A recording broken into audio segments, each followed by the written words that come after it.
الله الحمد لله الذي كتب علينا الصيام في شهر رمضان الذي أنزل فيه القرآن هدى للناس وبينات من الهدى والفرقان أشهد أن لا إله إلا الله وحده لا شريك له وأشهد أن محمدًا عبده ورسوله الذي أرسله إلى آخر الزمان اللهم صل على محمد وعلى آله وصحبه ومن تبعه إلى آخر الزمان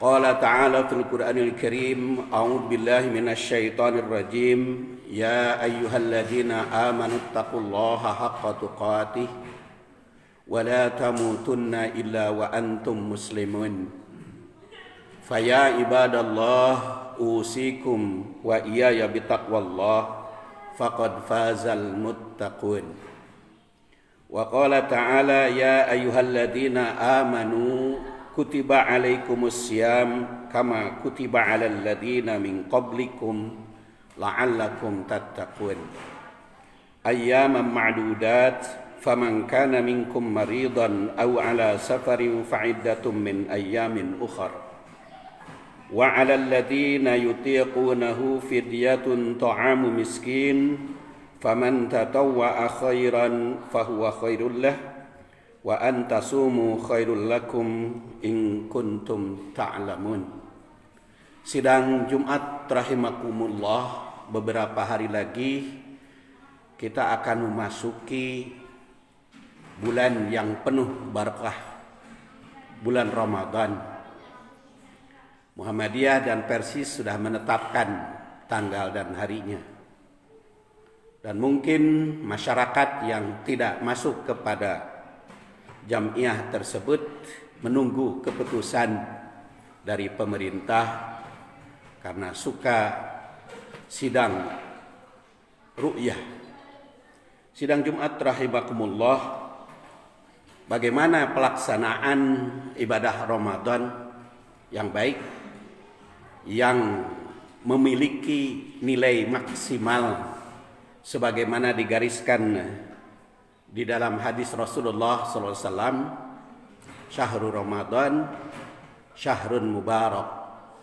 Bulan Ramadan itu bulan penuh barakah, yang futihat abwabul jannah, dibukakan pintu surga, wa guliqat abwabun nar, ditutup pintu neraka, wa sufidati syayatin, dan dibelenggu setan.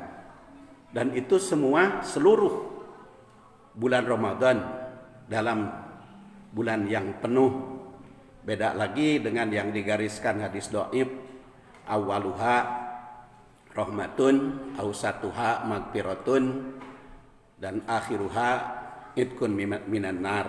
Itu hadis munkar menurut At-Tibi di dalam kitab Al-Miskah, dan hadis dhaif kata Al-Albani, tapi itu sangat populer di kalangan kita. Saya katakan beda, karena kalau berdasar hadis dhaif, bulan Ramadan itu terbagi 3, 10 pertama rahmat, 10 kedua magfirah, 10 ketiga idkun minanar. Tapi kalau menurut hadis sahih riwayat Bukhari, seluruhnya bulan Ramadan. Pintu rahmat seluruhnya di bulan Ramadan. Pintu magfirah juga seluruhnya dibuka di bulan Ramadan. Dan idkun minanar juga seluruh bulan Ramadan, bukan hanya sepertiga. Di situ pertentangannya antara hadis dhaif dengan hadis sahih. Makanya kita harus pandai-pandai memilih dan memilah mana yang hadis yang bisa dipakai.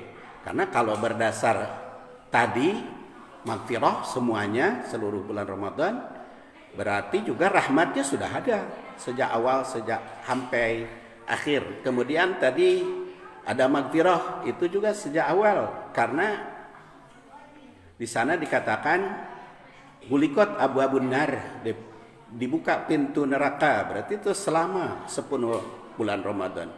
Kemudian juga idkun minan nar, ditutup pintu neraka karena di situ subtidatis syayatin atau gulikot abu nar, ditutup pintu neraka. Yang jadi persoalan sidang Jumat rahimakumullah, bagaimana caranya agar kita bisa melaksanakan ibadah Ramadan itu sesuai dengan tuntunan Al-Quran dan Sunnatul Rasul. Tentu saja harus pandai-pandai mengkaji, meneliti dan menelaah ayat-ayat Al-Quran dan Sunnah Rasul yang berkaitan dengan ibadah Ramadan tersebut. Dan saya kembangkan di Masjid Al-Muhajirin ini di dalam mengkaji Al-Quran, mengkaji Sunnah itu dengan rumusan 7 tak. Mengkaji Al-Quran juga 7 tak. Tak pertama adalah tartib al-ayat. Tak kedua adalah tarjamah Al-Quran. Tak yang ketiga tanasub al-ayat, yaitu kaitan ayat dengan ayat sebelumnya. Tak berikutnya adalah tarikh, bagaimana ayat Al-Quran di dalam sejarah. Tak berikutnya adalah tafsir, tahlil tafsir. Dan tak yang keenam adalah takwil. Serta tak yang ketujuh adalah tatbiq. Dengan 7 tak ini kita akan mengkaji ayat Al-Quran.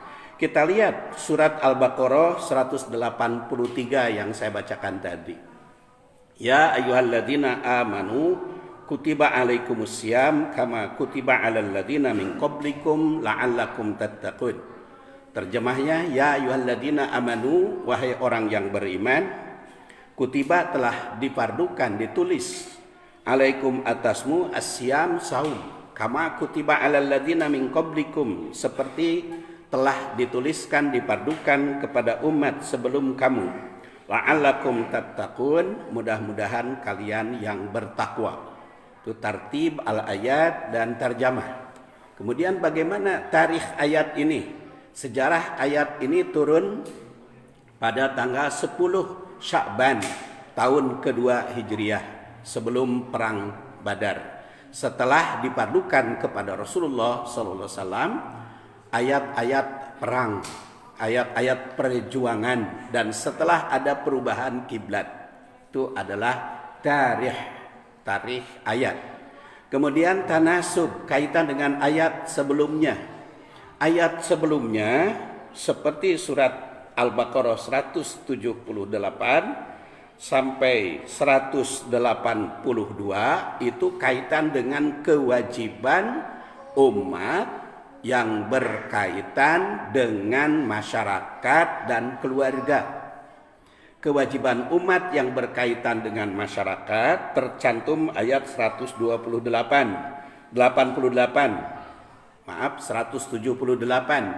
Ya ayyuhalladzina amanu kutiba alaikumul qisas, kaitan dengan masyarakat dan kenegaraan. Kewajiban untuk menegakkan hukum Allah di dalam kehidupan bernegara dan bermasyarakat, khususnya qisas, dan menggunakan kalimat yang sama, yaitu kutiba alaikum. Jadi kutiba alaikum al-qisas, juga kutiba alaikum as-siyam. Jadi sangat berkaitan erat. Kemudian juga ayat 180, kutiba alaikum idza hadara ahadakumul maut in taraka khairanil wasiyah. Kewajiban bagi masyarakat agar mengikuti wasiat orang tua, atau mengikuti apabila kita mendekati mati, maka berwasiatlah kepada keluarga. Artinya berkaitan, kita tanggung jawab terhadap keluarga. Tetapi wasiat itu boleh diubah kalau bertentangan dengan hukum Allah Subhanahu wa taala.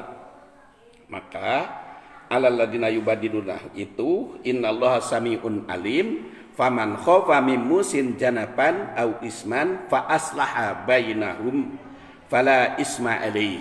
Silahkan didamaikan kalau ada wasiat yang bertentangan dengan hukum Allah, kalau ada wasiat orang tua yang tidak sesuai dengan kepentingan masyarakat. Kadang-kadang orang tua ada wasiat yang memberatkan keluarga.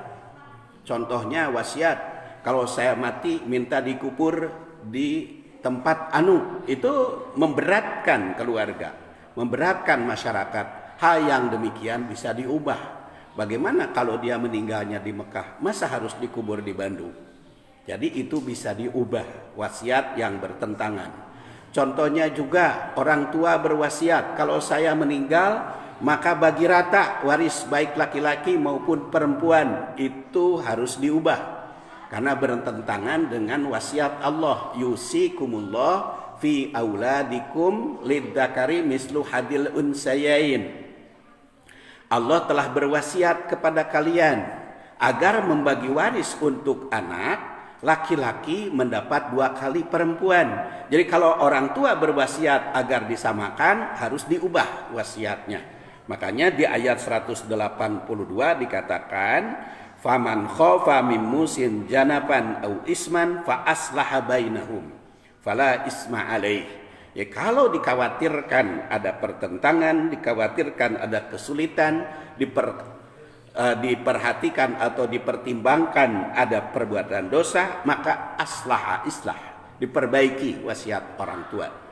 Jadi tanasub ayat, hubungan ayat dengan ayat sebelumnya sama-sama berkaitan dengan tanggung jawab manusia sebagai mukmin, baik ada tanggung jawabnya kepada masyarakat, ke negara, hukum, maupun kepada keluarga. Nah, maka ayat 183 kaitannya dengan kewajiban terhadap Allah Subhanahu wa Ta'ala. Itu namanya tanasub, kaitan ayat dengan ayat sebelumnya. Kemudian tak berikutnya adalah tafsir, penjelasan ayat. Tentu tidak akan saya uraikan sepanjang lebar tafsirannya, hanya sepintas saja. Ya ayyuhalladzina amanu, panggilan terhadap orang beriman. Kemudian kutiba alaikumusiyam, ini mengandung perintah, karena dengan kutiba alaikum, kutiba ditulis, alaikum atasmu. Kemudian kama kutiba alal ladina min qablikum, ada sejarahnya ibadah saum itu. Ya sudah berlaku sejak zaman para nabi dan rasul terdahulu. Jadi bukan hanya di zaman rasul, tapi sejak zaman rasul dan para nabi terdahulu ada saum sebulan 3 hari. Itu adalah saum Nabi Nuh. Ada saum sehari tidak, itu saum Nabi Daud. Ada saum Asyura, itu seperti Nabi Musa, wajib kepada beliau, dan masih banyak lagi ibadah saum. Kemudian min qablikum la'allakum tattaqun, ibadah saum mudah-mudahan kalian yang bertakwa. Itu adalah tafsirnya secara sepintas. Sedangkan takwil dari ayat ini, pertama, ibadah saum yang baik harus berdasar iman, karena yang dipanggil ya ayyuhalladzina amanu. Kemudian yang kedua, kutiba alaikum, melaksanakan saum dengan penuh tanggung jawab, karena diawali dengan kutiba alaikum atasmu. Yang ketiga, kama kutiba alal ladina min qablikum, kita harus pandai-pandai menelusuri dan menelaah sejarah, itu takwilnya. Dan la'allakum tattaqun, ibadah saum ada sasaran yang harus dicapai, yaitu la'allakum tattaqun, mudah-mudahan kalian bertakwa. Dan di sini diawali dengan kata la'alla. La'alla itu litaroji, pengharapan. Tapi kalau Allah bisa memastikan, artinya semua saum itu bisa menjadi takwa apabila ada usaha, apabila kita menempuh langkah-langkahnya. Itu adalah tak yang keenam atau takwil ayat. Mudah-mudahan Allah Subhanahu wa Ta'ala memberikan anugerah kepada kita sehingga memahami ayat dan hadis bisa kita terapkan di dalam segala aspek kehidupan. Ghafarlahu li wa lakum walhamdulillahirabbil alamin.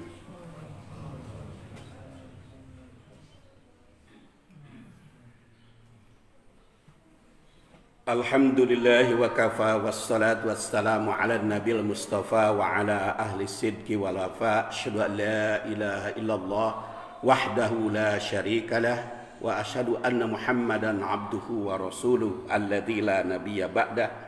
Qala ta'ala fil qur'anil karim a'udzu billahi minasy syaithanir rajim ya ayyuhalladzina amanu taqullaha haqqa tuqatih ولا تموتن إلا وأنتم مسلمون وقال تعالى يا أيها الذين آمنوا كتب عليكم الصيام كما كتب على الذين من قبلكم لعلكم تتقون.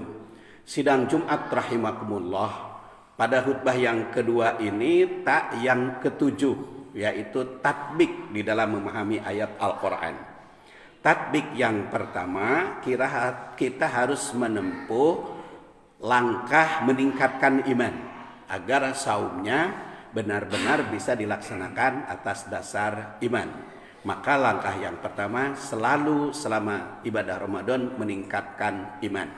Kedua, kutiba alaikumusiyam. Saum itu kita laksanakan dengan penuh tanggung jawab. Bukan hanya menahan lapar dan dahaga, tapi segala aspek ibadah saum kita laksanakan dan segala larangan kita jauhi, sehingga saum itu menjadi junnah, menjadi perisai, dan bulannya penuh barokah karena bisa mendapatkan magfirah Allah selamanya, rahmat Allah selamanya, itkun minan nar juga selama bulan Ramadan tersebut. Kemudian karena di situ dikatakan kama kutiba alal ladina min qablikum, selama bulan Ramadan kita juga harus pandai-pandai membaca sejarah dalam Al-Quran. Dan sejarah di dalam Rasulullah, dalam kehidupan Rasulullah SAW cukup luas. Selama bulan Ramadan itu tidak kurang dari 9 keberhasilan Rasul selama bulan Ramadan. Dan tidak saya uraikan karena panjang uraiannya mungkin di masa-masa yang akan datang kita telaah. Dan langkah berikutnya adalah la'allah, harus ada upaya, usaha sekuat tenaga menjadi manusia takwa, karena tidak ada jaminan setiap saum itu menjadi manusia takwa kalau tidak ada usaha, tidak ada upaya. Artinya yang berikutnya, segala ibadah itu yang bersifat ritual harus ada dampak sosialnya. Setiap ibadah sosial ada dampak ritualnya, dan itulah kesatuan antara ritual dan sosial selalu kita bina, selalu kita jalin. Mudah-mudahan Allah Subhanahu wa taala menganugerahkan kekuatan kepada kita. Beberapa hari lagi kita melaksanakan ibadah saum, bisa kita laksanakan sebaik mungkin, seoptimal mungkin, sesuai dengan tuntunan Allah di dalam Al-Quran dan tuntunan Rasul di dalam sunnahnya. Allahumma salli wa sallim wa barik ala Muhammadin wa ala alihi wa sahbihi ajma'in. Ya Allah ilahi Rabbi, anugerahkanlah kepada kami kekuatan iman, kekuatan ibadah, dan kekuatan takwa, sehingga benar-benar ibadah Ramadan yang kali ini menjadikan kami sebagai manusia yang benar-benar bertakwa. Dan anugerahkanlah kepada kami kekuatan iman, hati yang khusyuk berzikir kepada Allah, lisan yang senantiasa basah untuk istighfar kepadamu ya Allah. Dan akhlak kami benar-benar terhindar dari akhlak tercela dan selalu berada pada akhlak yang mulia. Rabbana hablana min azwajina wa dzurriyyatina qurrata a'yun waj'alna lil muttaqina imama. Rabbana atina fid dunya hasanah wa fil akhirati hasanatan wa qina adzabannar. Subhana rabbika rabbil izzati amma yasifun wa salamun alal mursalin walhamdulillahi rabbil alamin. Aqimis shalah.